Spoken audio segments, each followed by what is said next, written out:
Hello, my beautiful souls. Welcome sa ating tarot reading sessions. Keep in mind, general reading po ito. Maaaring mag-resonate, maaaring hindi. Kunin nyo na lang po kung para sa inyo and leave the rest. Maaaring mag-shift the energies or magkabaliktad ang sitwasyon. Kaya kayo na pong bahala kung saan kayo nakalugar sa reading natin. Okay, so let's see.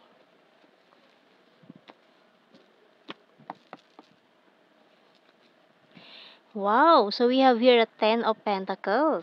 First card agad natin yan. And we also have here the 8 of Swords and the Judgment card. We also have here this Queen of Wands, 3 of Swords, 3 of Wands, the Emperor, and 2 of Swords. Okay. So, yung bottom card natin, 10-10. 10 of Swords. So, we have here 10, 10, and 3, 3. Ayan, mga mirror numbers natin dyan. Okay, so, meron kasing, dito, person na maaaring, malayo siya ngayon, nasa malayong lugar, iniisip ka niya ngayon. Maaaring itong taon to ay, nasaktan ka niya before. Ayan, with this 3 of Swords natin, mukhang nasaktan ka nitong taong ito. Kasi mukhang dahil long distance situation, hindi niya alam kung ipupush niya ba, ipaglalaban niya ba ito, or bibitaw siya, o ano. Pero ang ginawa niya mukhang bumitaw itong taong ito. Hindi kanya nagawang ipaglaban dahil sa long distance situation. Pero dahil may mga natapos ng cycle dito, completion, new beginning, and may decision siya na ginawa. Kasi doon sa nangyaring yun, parang na-stuck siya eh. So, doon sa desisyon niya na yun, ay parang hindi siya naging masaya sa outcome ng naging mga desisyon niya. Lalo na nung time na umiwas siya sa'yo. So, meron tayong strong energy dito ng Aries and Libra. Mari kasi nung mga panahong yun, hindi pa siya talaga desidido or sigurado sa'yo. Pero, araw-araw pinamumukha sa kanya yung maling desisyon niya. Kaya gusto niyang ayusin or baguhin takbo ng buhay niya ngayon. So we have here Clairaudience by Archangel Zadkiel. Notice the loving guidance you hear inside your mind or from other people. So maaaring nakinig siya sa ibang payo na hindi naging maganda, or pwede rin naman baliktad na hindi siya nakinig sa payo ng iba, pinanindigan niya yung gusto niya. Ayan, kaya ganito ang nangyari. Nagsisisi siya sa desisyon niyang ito na nagkaroon ng mga problems lalo. Imbis na naging maayos yung buhay niya, imbis na naging magaan yung estado niya or yung kinalalagyan niya, ay mas bumigat pa. So, tingnan natin.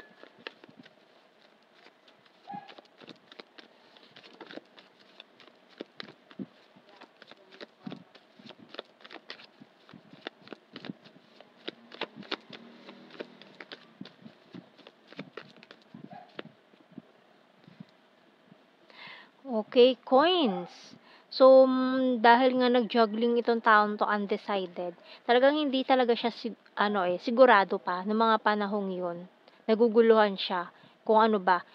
Kaso mali pa yung napili niya or yung naging desisyon niya, hindi tumugma sa sitwasyon or hindi siya nag-benefit, hindi maganda ang kinahinatnan. Kaya pili niya, stuck energy siya or wala siyang magawa sa ngayon or nung mga panahong yon. So, we have here the lighthouse. Pero ngayon nagkakaroon na siya ng guide para matakasan niya yung kinasadlakan niya na hindi maganda. Ayan, so nagkakaroon siya ng guide para ayusin yung mga maling desisyon niya sa buhay. So, we have here hourglass, teddy bear, mountain, ring.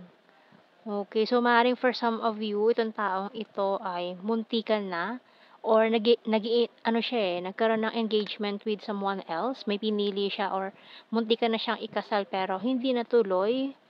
So, yung bottom card, coffin. So, ngayon, itong taon to is nagkakaroon siya ng rebirth.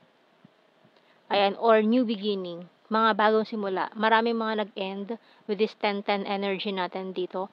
Mga natapos na cycle, maring karmic cycle. Or this person na may pinili siyang iba, maring a karmic partner na marami siyang lesson na natutunan from that relationship na ngayon is nag-end na. So, maring naliwanagan na siya or nagkaroon siya ng spiritual awakening or ano na siya ng mga shadow work niya, ganyan. Kaya ngayon parang medyo ano na siya on the right track na siya with this lighthouse. Ito yung nagiging guide niya para ayusin yung buhay niya. Dahil sa mga nangyaring ito na maling desisyon niya sa buhay.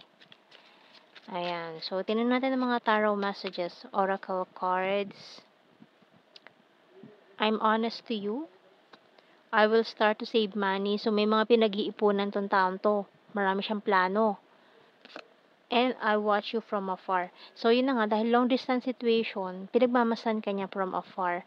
Wala pa siyang ginagawa, wala siyang paramdam sa'yo. Pero, itong taong ito is, andyan lang yung energy na nararamdaman mo pa rin. You excite me. So, na-excite siya isipin na kapag naayos niya na itong mga problema niya, gusot na pinasok niya, ay eventually gusto niyang ayusin kung ano man yung nasimulan niya dati. I'm talking to you telepathically. So, ngayon wala siyang wala siyang paramdam, pero maaaring napapanaginipan mo tong taong to. And this person is sending you signals or messages telepathically. We also have here, you're so sweet and caring. I'm addicted to you and I'm moving forward. So, moving forward niya siya for this new beginning or bagong chance na ipinagkaloob sa kanya ng universe. And I hate my pride and ego. So, ito pa yung isa sa mga humahadlang pa sa kanya to reach out. Pride and ego, problem. Okay, so tingnan pa natin ang mga messages natin from the hidden truth. I remember every detail of that day. So, wala siya nakalimutan dun sa mga nangyari sa inyo in the past. Tanda niya pa lahat yan. I knew exactly what I was doing. So, ngayon nagfo-focus lang muna siya dun sa mga ginagawa niya ngayon.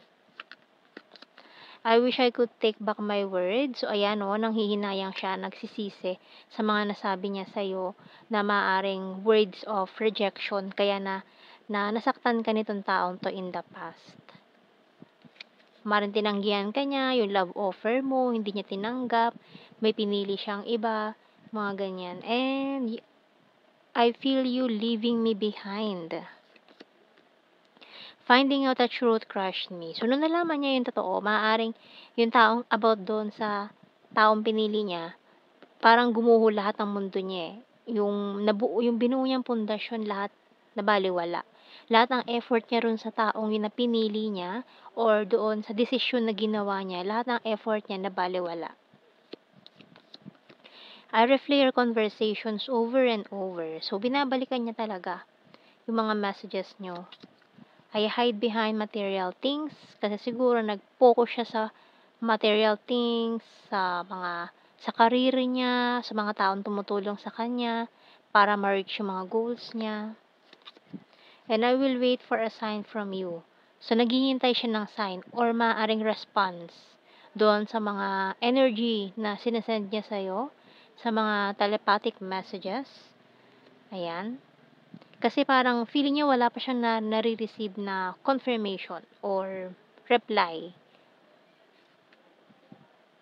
It's time for me to heal now. So, for some of you, parang may mga naka-move on na from this. Parang sobrang tagal na nang nangyari to. Ayan. So, tingnan pa natin. Kuha tayo ng blue card, jealousy. So, lalo na kung may mga feeling niya kasi or iniisip niya na meron ka ng iba kaya parang nag-aano na rin 'tong taong 'to mag-reach out sa'yo. Reminiscing, so this person is reminiscing the past. And uy, twin flame. So maaaring for some of you may mga twin flame connection. Ayan, kaya gano'n na lang ka-intense din or hindi ka niya nakalimutan. So, kuha tayo ng mga initials. R, G, Q, C, maaaring Quezon City, mga special area, Quezon City. We have here S and I, T and X, M, D, F ang bottom card. So, let's see sa ating general signs and the messages.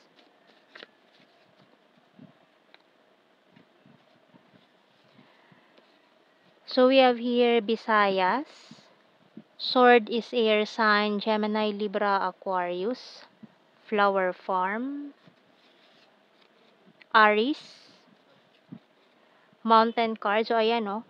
Another mountain card. So, maaaring parehas kayo kasi ang daming mirror souls, mga mirror energy dito, mirror cards na maaaring parehas kayo ng pinagdadaanan nitong taong to. Or parehas din kayo na nagfo-focus ngayon sa mga career, sa goals, birthmark. Shy at first. So, nahihiya siya lumapit din sa'yo dahil sa nangyari. Cold City. Number 7. Emotional. So, nagiging emotional siya. Kapag pag nagre-reminisce siya, nami-miss ka niya, travel. So, lalo na kasi may mga long distance situation. Kaya gusto ka talaga niyang puntahan, makita, or parang may mga din, halfway, ganyan. Number 1, 4, and another confirmation ng long distance.